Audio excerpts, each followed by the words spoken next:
All right, welcome. We have finally made it to the wild card round. I'm welcomed by Jake today as we discuss each of our predictions for each of the games. Man, how's it going, Jake?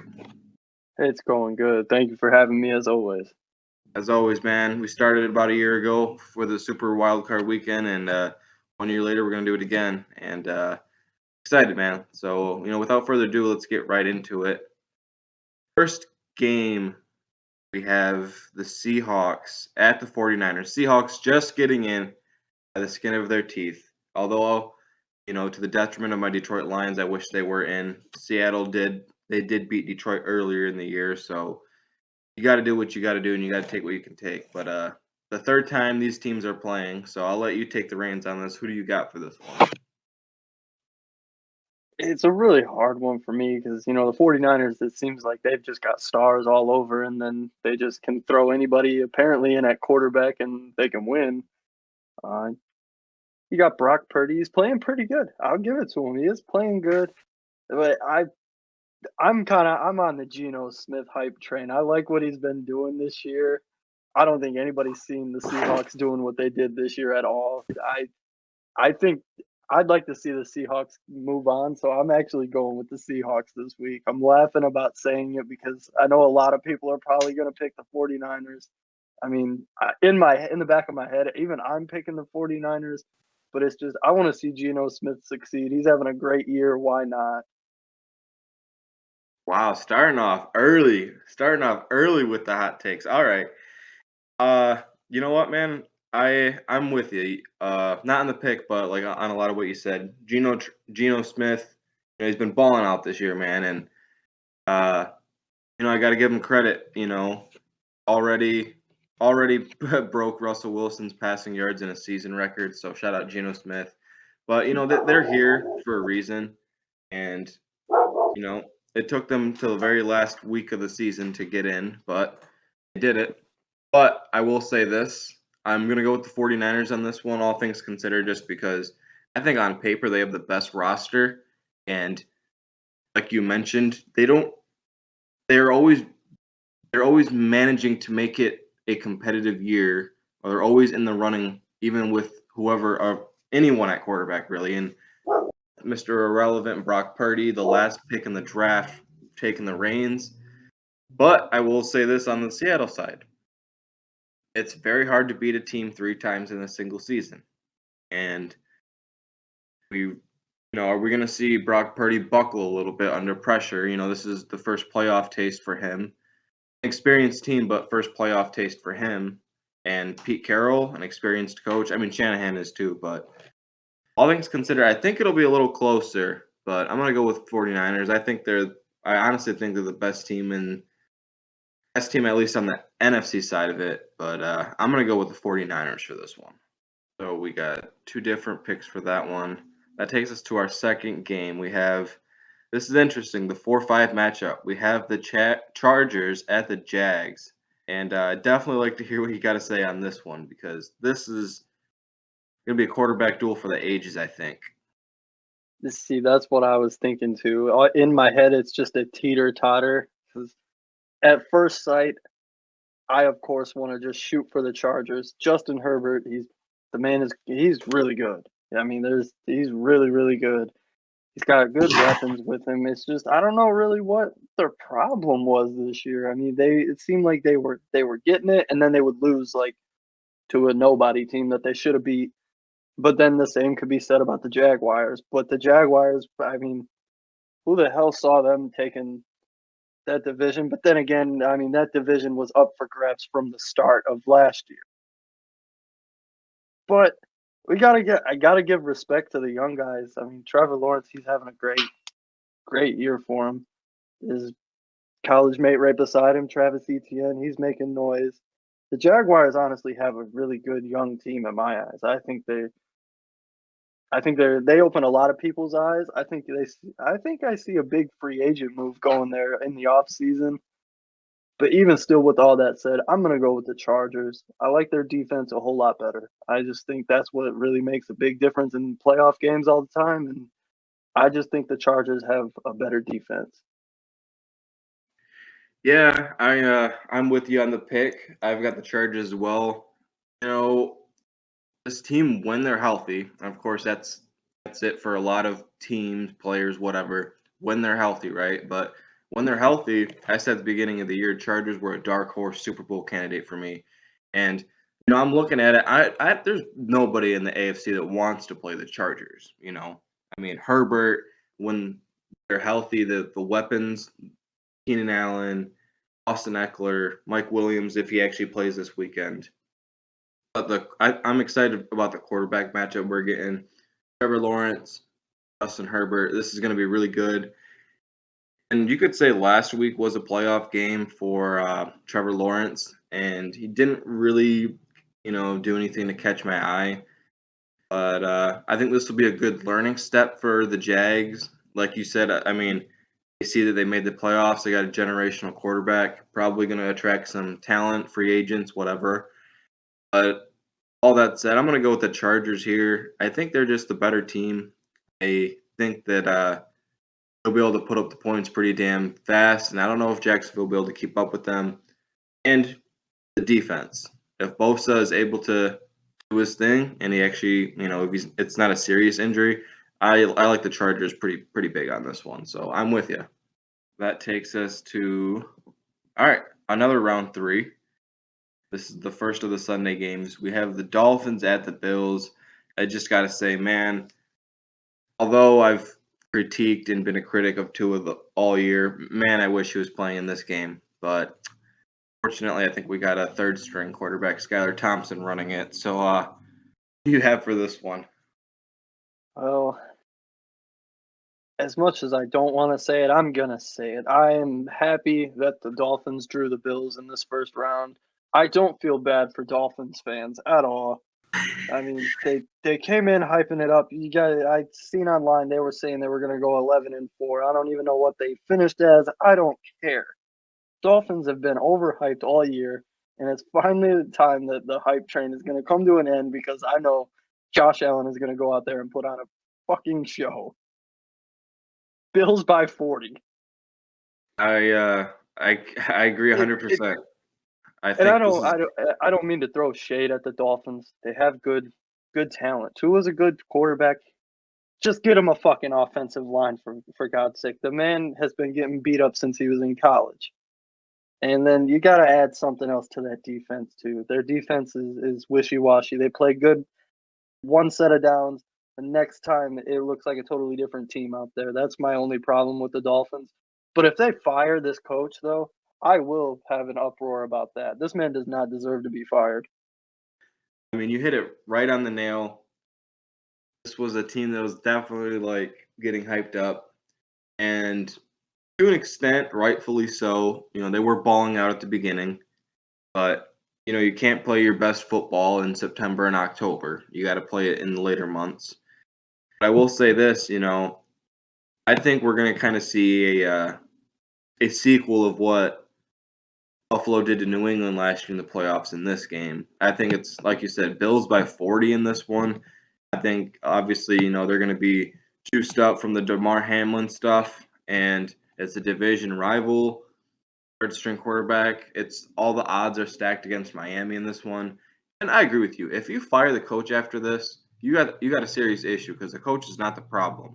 It's just look at what they had to deal with this year. And here's one for you, all right? This is one I definitely had to bring up on this topic. Is Tua done? Is Tua done being a starter after? Is this going to be his last game? I know he's not playing, but they're probably not bringing him back next year with all the concussions. And is another team going to want to bring him on? Maybe as a backup? Like, I think his time as a starter is done. I wanted to hear what you had to say about it. I think you can't bring him back, definitely. I mean, I could still see him starting next year for him. It just goes back to, like I said, they need to get some protection around him. I think that's his problem. That's just like Justin Fields, great player, just doesn't have an offensive line around him. I mean, we've seen it with him. We've seen spurts of really good player from Justin Fields out of a team that went 3 and what? But I mean, he's still a pretty good player. But then back to Tua, it's the same thing. He's got a big arm. inaccurate at times. But if you give him that time to throw the ball, he's going to sling that motherfucker down there. And he's got two of arguably the top 3 fastest guys in the league on his lined up with him. It's really hard because there were times, like the Green Bay game, 3 interceptions back to back to back. You can't have that. That's not a good look. But my whole thing with it as well is if Nathan Peterman can somehow sucker a multi-million-dollar contract or a veterans minimum somehow, and he's on a roster somehow, Tua can be a starter somewhere. I think he needs protection and he can be a starter if he stays on the Dolphins and they keep with this same offensive line. They got to change it. Yeah, that's probably true. All the concussions and all that stuff. His O-line didn't do anything good to help him there. So, to just finish up on this game, I will say that expect this team. I think after this one to be in the quarterback market. I'm thinking. Mm-hmm. I think you told me a couple days ago. They're gonna try to go for Rodgers. Maybe they tried to go for Brady last year. Fuck, maybe even a Derek Carr. I know that's not too much of an upgrade from Tua, but I just think just the injury history for the quarterback and the whole safety thing in the NFL now. I think this is a team that's going to be making a big move. They made big moves last year. I think they're going to make even bigger ones this year. But I second that. so we both have the Bills on this one. We're going to move to the fourth game, which is okay. I can't wait to hear your take on this one. So we have the Giants at the Vikings. These teams just played a couple of weeks ago and actually was a pretty damn close game. But I got to hear what you got to say on this one. I'm actually all geared up in Giants gear right now, wearing a Lawrence Taylor jersey just to pick this game because this is the game, I'm going to say it, nobody cares about because no matter what, these two teams are not making it out of the second round. No matter who wins, but I'm still taking the Giants because just those dirty purple bastards. I can't even look at them. It's horrible that they won the North. All the hype's there. Justin Jefferson, I can't even get started on him because all he had to do was probably run for one more yard or get one more catch, and I could have won my fantasy football league that I wasn't even supposed to be in the championship. I finished 8-6 and went against a guy who was 12-2 and lost by 0.2. That's a whole different story for a different day. I've got the Giants in this one in an upset. I think the Vikings have been showing cracks. Justin Jefferson has not been producing like he has been. His numbers have shown it the last 2-3 weeks. The only way that I see the Vikings winning is if Justin Jefferson and TJ show up and Kirk has a flawless game. Other than that, I hope Danny Dimes balls out and Saquon runs all over their defense. I really hope Giants by 3. Looking at it, I agree 100% with you. Another one. So this was my upset pick of the week, if you even want to call it an upset, really, because I hate to say it, but these are like two of my least favorite teams. Obviously, I do not like the Giants as a Patriots fan. They took 2 Super Bowls from Tom and Bill. And then the Vikings, I'm a Lions fan and they're our division rival. But the Vikings, man, you said it best. They've been exposed all year, and especially these last few weeks. The Green Bay game I think was woke a lot of people up. Like, damn, this team really ain't ready. And like I mentioned, the Giants just played them a couple weeks ago. Although they lost, I think they're going to be more well prepared for this upcoming game. I think too much has to go right for Minnesota. Fuck, the pressure's on Minnesota. It's on their home field. They know the narrative going on about them. That what are they, like a 12 or 13-4, something like 13-4 team or something like that, Yeah, but the 13-4, worst 13-4 team ever, easy. Didn't they have like five games they won on field goals at the with time expiring this year? Because I want to say that's for sure how they beat the Giants. They beat the Giants, I think, on a last-second field goal. Because Yep. I know for a fact they've won multiple games this year on last-second field goals, and I call it luck. And luck is going to run out at some point. Yeah. I think that is true. And when they played the Giants, it was a field goal. But all things considered, man, I think I really like the coach for the Giants, Brian Daboll. He's turning around. He's managed to make Daniel Jones actually live up to Danny Dimes, which props to him. We all Hmm. thought this man was washed, but he's doing his thing. He's doing his thing. But I really think that they're going to be more well prepared. I think they're going to have a plan for Jay Jettas, man. And I'm going to go with as much as it pains me to say this, I'm going to go with the Giants on this one. I think that they're going to expose what the Vikings are. I think that I know I've really thrown a lot of shade on Kirk Cousins this year over the season, but I think a lot of that is going to be brought into the light in this game. And like I said about Miami, I think this is going to be opening a lot of eyes on. We're really a quarterback away from and a pretty decent defense, but a quarterback away from really getting where we need to be. So I'm going with the Giants on this one, and I'm honestly not surprised you picked them too. There's no way I could pick those guys, no matter what.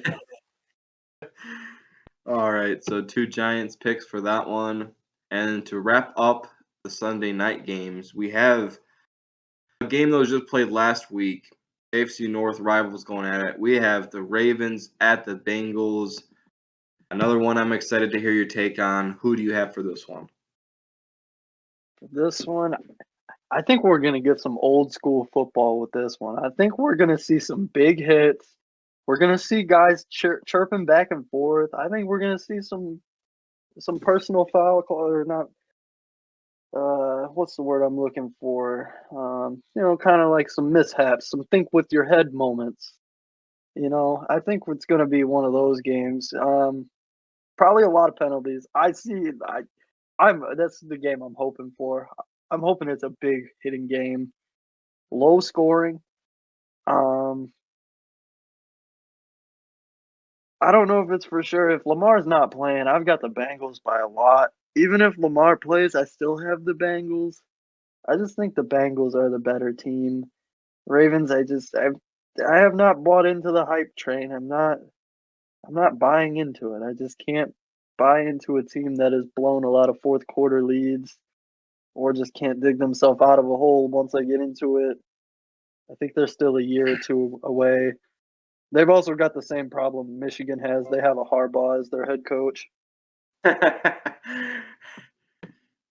I yeah, will. I'm gonna go with the Bengals.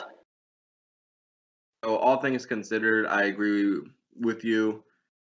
I'm going with the Bengals on this one, even if Lamar plays. I think that the Bengals are the best team in the AFC. I think that I'm gonna have them going all the way. I think at least reaching the Super Bowl and shit. Maybe depending on who they're playing, I think they can win it. But I agree. This is they just played each other last week, so these teams are all. It's very rarely do we get to see this, but they just played each other, and now you got to play them again.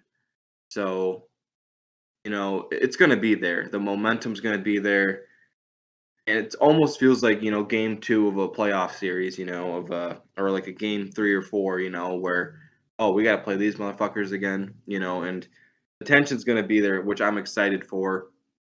I do plan to see some old school football. Let me throw something out for you though, just for conversation's sake, right? Just say Of Lamar course. says, fuck it, I'm gonna suit up, and he just balls out after missing, the last lot of weeks. But let's just say he suits up, just carves it up, just has himself a game, and they end up beating the Bengals. What do we call that? Oh man, it almost would have to be like what's he gonna follow it up with? You But know, at the same time, if he can come back, what a story it would be. Because I mean, the Bengals are the defending AFC champs for a reason, and there's got to be some built up tension and anger in that whole locker room after that game against the Bills got called off. Because I mean, that game had so much implications on it. If the Bengals would have won, they could have fucked so much up in the seeding. That game had so much implications on it. I think the Bengals have to have that in the back of their minds no matter what. I think that's what's going to be their fire versus like for the Bills. That's where there's like that dream AFC championship. Hopefully we can get the game that we were supposed to get because I mean these two teams. I think the Bengals and Bills are on they're on course to meet at the AFC Championship game, and we're going to finally get that game. And I think it's going to be an explosive game. Yeah, I agree 100%. I think they're going to use that as motivation. And, I know I just threw that little Lamar Jackson, little fairy tale out, but I expect the Bengals to actually win this one pretty handedly. I will say this, another question to wrap up this game. Is this going to be Lamar's last game as a Raven? I think so. Even if he doesn't play, if he does play and he does ball out like that, I think the Ravens have to. It balls in their court. They have to pay him. But I think with Lamar Jackson, it's nothing personal. I think he's just a little immature. I think he's still still young in the mind. I don't think he has. I don't think he's fully there. Like he knows his worth, but I feel like he knows his worth too much, and he's kind of milking it now. And I think he's. I hope to God he's not like going towards the same way AB and Odell have, because it's just been sad watching those two guys go downhill. Because he's a great player, damn good player. He's arguably the Mike Vick of our time now. Like we had Mike Vick growing up. Now we're in our 20s. We got Lamar Jackson. Just don't shoot your career in the foot like Mike Vick did by holding out or declining your worth or making yourself look bad, look like a fool to the media by doing foolishness. That's all I can really hope for him. Yeah, I'm really hoping this gets figured out, I really like him on the Ravens, but I think this will probably be his last game. They haven't paid him yet, and they're probably not going to pay him now, especially if he doesn't play, he's not going to get the money he's looking for. I expect maybe the Jets to go out there and try to get him, maybe the Dolphins to try to I go know out you're there and wanting. get I him. know you're wanting to say it. I know you're wanting to say it. No, maybe New England, I've No, got no, no. I'm not. No, I can't. I'm confident with who Detroit has at quarterback. I'm all right with it. I think we're good. I think we're good. As much as I like Lamar Jackson, I think we're good. I think we're good.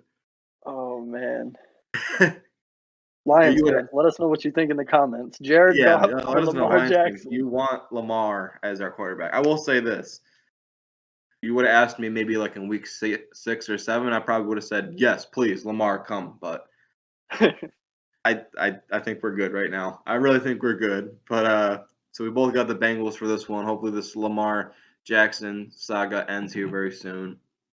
And to wrap up Super Wildcard Weekend, the best game of the week, and then of course Mhm. it's on Monday when we all have to go back to work.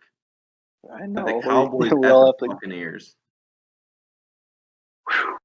Oh man, I've been so happy about this game because who better to knock the Cowboys out than football Jesus?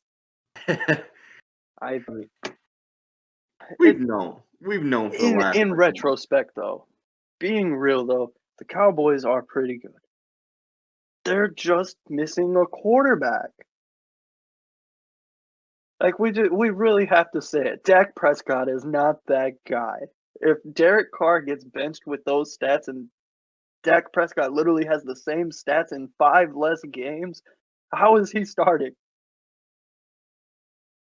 Yeah. We've known for about a month now that these two, I mean maybe even longer than that, this was going to be the 4-5 matchup. But I've been on the Dak train like for a long time now, but with what you just said, like I hate to throw shade at the guy because he's such a nice guy, but he really is probably the problem. You know, you need. I've heard the comparisons that he's just Kirk Cousins, and that's kind of what I see. And it's with what he's got around him. You made a good point. If Derek Carr got benched for what he did, why are we not looking at Dak Prescott? Why is he not being held accountable as much? Which the last few weeks he has definitely been getting held accountable with the Jacksonville game and then the way the Washington game ended. Like, this is really starting to come out at the light. I've been hearing this argument all week, though. So, Tom Brady is undefeated against Dallas in his career.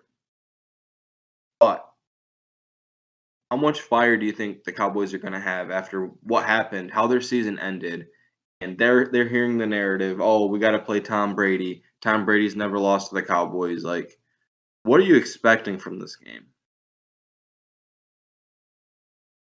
Well, on one hand, I'm expecting the Cowboys to waddle up like babies and go into fetal positions and just cry and lose. So while on the other hand, they are going to fight back. They're not going to lay down and take it. We know that. I'd see a good game. I think we're going to get one of those Tom Brady moments. Fourth quarter, late game drive to win it. I think it's what it comes down to because this Buccaneers team, man, it ain't it. It's not it. This team is arguably the sorriest team Tom Brady has ever been a part of. And he somehow got them to the playoffs because, their division's sorry, but this team this team should not be in the playoffs. If it wasn't Tom Brady at quarterback, should this team be here? That's my real question. I agree with you. I think this is the worst team he's been a part of. And another thing, too, is, like you said, they're in a sorry division, so that's why they got in. And they can't run the ball, man. They can't run the ball. And I think it's going to have to be Brady winning them this game. And we're either going to get a close game where they barely pull it out, or we're going to get a kind of a New England versus Tennessee 2019 game where it's Tom Brady's last game as a Patriot, and we just see them not being able to do anything. I could really see it That going was a either way. horrible game to remember. Exactly. This one I could really see going either way. I think the Cowboys are going to be fired up, and I know as much as you hate to probably agree with this point, but the Cowboys fans travel well. They travel Mhm. well, so I They're just expect like Packer fans. They travel thick and they make sure that they are known. yes. And I will say this another question. So I do have the Bucks for this one. So I think it's going to be close. It's going to probably be an ugly win, but a win's a win. But if this is a loss, is this Tom Brady's last game? No. Yeah, man, I think he's still got a lot. The way I see him playing, the man arguably still has, I think, 2 more years on a. You give him a good offensive line with at least. The way I'm putting it, you put Tom Brady on the 49ers, this man has 2 more years. That's fair. That's the way I think. I think if he really just needs to say, fuck it all. I'm going to go home. I'm going to go play for the 49ers like I always want to. I don't care how loaded they are, all the hate that he can get, whatever. If Kevin Durant can make the move to Golden State and then still be respected after that, Tom Brady can do whatever he wants. Yeah, and in this case, like Tom Brady is at least established already. When KD did it, he didn't have anything to his name except an MVP. Tom Brady's the GOAT. He can really, like you said, do whatever he wants. And Yeah, he's got 7 fucking Super Bowls. Like, it ain't about ring chasing no more for him. It's like, how long can I keep this going? so I I mean, do who have doesn't want to see the man keep playing? I have a very just kind of gut feeling that this will be his last game if it's a loss. But I can also see the three options that San Francisco, like you said.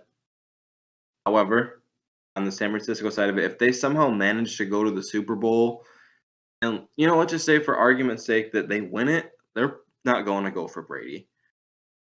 And then on the Raiders side of it, Josh McDaniels, Devontae Adams if he stays there, Renfro. We got Max Crosby on the defensive side, so they got a pretty good team. They're really just needing a quarterback. Miami, they tried to get him last year. If you put Tom Brady there, that's a big upgrade over Tua, and he's going to be 46 at the start of next year. But it definitely wasn't Tom that was the problem.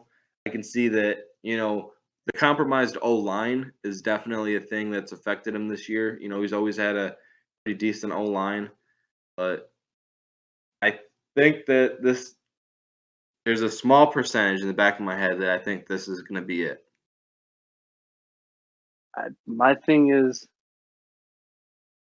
of those teams, I don't see him going back to the AFC because your top 5 quarterbacks, it's Tom Brady and Aaron Rodgers, and then the following guys are all in the AFC: Josh Allen, Joe Burrow, Patrick Mahomes, arguably Lamar. I don't think Tom wants to go back and deal with that in the playoffs. I think he'd rather stay in the NFC and be able to and kind of look at it like kind of like how everybody is. It's like, okay, he's in the playoffs, and now if he wins, he'll go play who? The Vikings or the Giants? Okay, probably still mark it up as another win. It's not like he's going against Philly. He'll have to play Philly, but by then he's in the championship game. That's actually a very fair point. You're right. You don't have to go through the quarterback gauntlet in the NFC as you do in the AFC.